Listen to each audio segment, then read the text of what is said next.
Welcome to Low Key PD.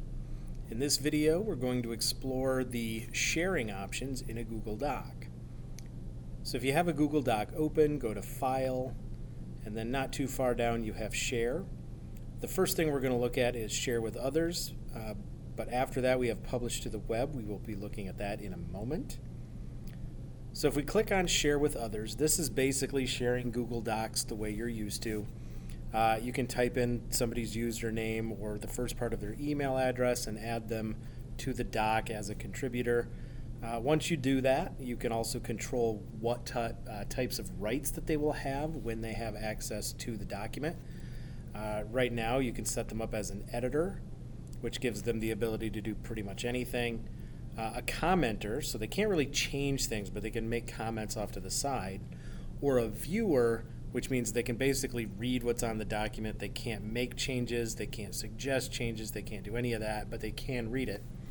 And then you also have the additional option to add an expiration date. So let's say you want to give somebody like 1 week to make changes. You can automatically set this to revoke their access after that week or on a given date, whatever. Or if you want to manually do it, you can also remove access.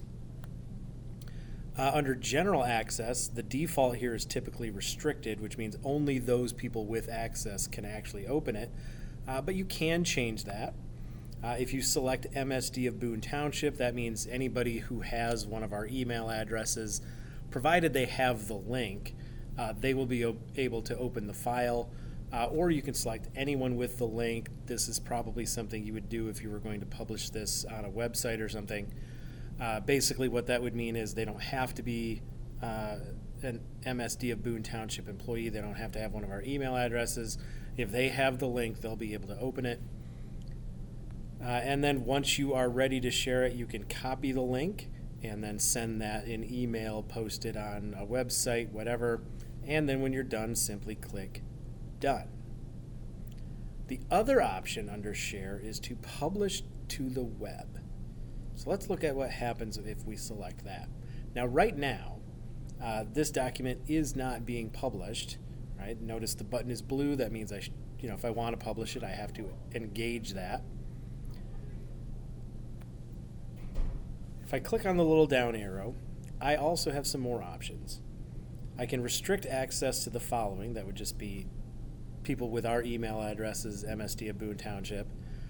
So only those people would be able to access it on the web. And I can set it to automatically republish if I make changes to this document, which is a time saver because if you don't do this and you make changes to the document, you have to go back to wherever you publish this to and then update that so that it has the new document. Right? So I have two options here, either to link or embed. If I click publish, yes, I do want to publish.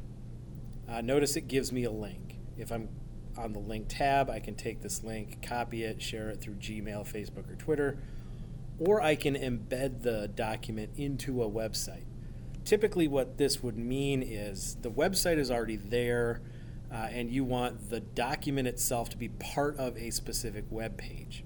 It won't leave that page, it'll be there. Maybe people who go to that page will be able to scroll through it, but that's where they will engage with the content of this document.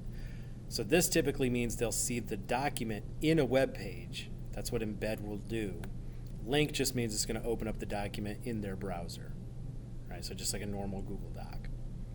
Right? So that is how you can share a Google document either with individuals or publish it to the web.